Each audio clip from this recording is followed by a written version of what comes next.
mga kapreni at tayo o nga ay maghahanap ng magandang hotspot, tayo ay magpipiknik at mag-unwind. Dahil nga birthday ng aming baby Sherp ay gusto ko ay family bonding lang ang aming gaganapin for today's video. Dahil nga hindi niya pa maa-appreciate yung mga malaking handaan at ganito na lang ay feeling ko maa-appreciate niya pa. Dahil nga mahilig sila sa gala at tuwan-tuwa sila pag nakakalabas ng bahay. At siyempre, sino ba naman ako at kailangan ko silang pagbigyan dahil ako ay happy rin sa ganoong paaraan. At gustong gusto ko nga rin yung mga ganito dahil nagkakaroon ako ng peace of mind. English ka na!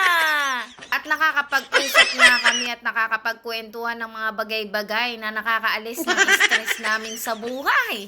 At okay lang naman sa buhay natin na mapaminsan-minsan may paganitong factor tayo. Kay sarap kayang tignan at pagmasdan. Pero sa totoong buhay, bago kami makapunta dito sa dami namin bitbit ay talaga nga kaming nahirapan. Pero okay lang, sa ganda ba naman ng tanawin ay bawing-bawi ang aming pinaghirapan at pinagdaanan. Charot! At di nga rin namin naabutan yung haling araw dahil nga balak naming capturean at picturean at video-videohan. Di nga natin nagawang picturean at videohan dahil ang pagdating nga natin dito ay 6:30 na. Medyo maggagabi na rin pero okay pa naman ang liwanag. At pag ganito nga ang nakikita ko sa paligid, para kaming nagkakaroon ng peace of mind, yung wala talaga kaming iniisip kung di ang mga sarili ng namin. At kung paano rin kami umuwi, ay hindi na rin namin muna iniisip yun dahil nga ang hirap ng aming pinagdadaan ay dinadala para charot! At naalala ko nga nung bata ako, pag may pinupuntahan ako, nagmamadali akong umuwi dahil ako ay mapapagalitan. Pero ngayon hindi ko na yun nararamdaman. Pagkasama ko ang aking pamilya, kahit gabihin ako, kahit hindi ako makauwi ay okay lang. Wala akong iniisip na may magagalit. Charot! At ganito pala ang pakiramdam ng may kalayaan. Ay, napalaya ka na pala, Charis! At kahit ganito nga ang tema ng birthday ng aming baby Sherp ay feeling ko happy naman sila. Hindi niya pa kasi may enjoy yung malaking handaan o ano dahil wala rin naman kami panghandang malaki. Charot! At saka na lang siya maganda pag na-appreciate niya yung mga bagay-bagay. At buti nga lang ay nakapunta kami dito ng ganito pa nga kaliwanag. At kahit papano nga ay nakakita pa rin kami ng magandang view at hotspot.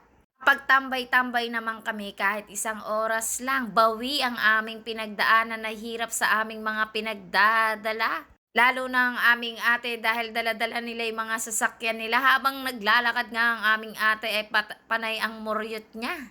At eto nga lang ang aming dala-dala, syempre hindi mawawala ang cake ng aming baby Sharp na magpapasakaya sa kanya, Charis! Ayaw nga niyang kumain pero gusto niya yung patusok-tusok lang, pa-segway-segway ba? At wala nga rin karamihan na tao pero may tao naman at mukha rin naman kaming tao, charot! At pag nandito ko nga ay para kang nasa New Zealand sa sobrang tahimik at sa sobrang ganda ng tanawin pero eto na nga inabot na nga kami dito ng dilim. At nakuha pa nga ang humiga ng aming daddy Sherp dahil nga napakapayapa at napakalamig na rin. At eto naman ang aming baby Sherp ay pasegway-segway lang ang ginagawa sa cake. Ayaw niyang kumain ng direct na cake. Gusto niya ay pasundot-sundot lang. Sa totoong buhay, si Haring Araw ang gusto naming makapturan pero buwan ang aming napicturan. Charis! At eto na nga ay naggagayak na nga kaming magsiuwi dahil baka iba ang aming makita. Charot! At inabot na nga rin kami dito ng gabi. Inabot kami dito ng 7:30 kaya panay na nga kami nagmamadali dahil nga sobrang daming mosquito. At syempre, nandun na naman kami sa part na pahirapan naman ng aming dinadala. Charot! Ay, yung ate pala namin ang mahihirapan. Chari! Thank you for watching. Salamat sa panonood. Mwah!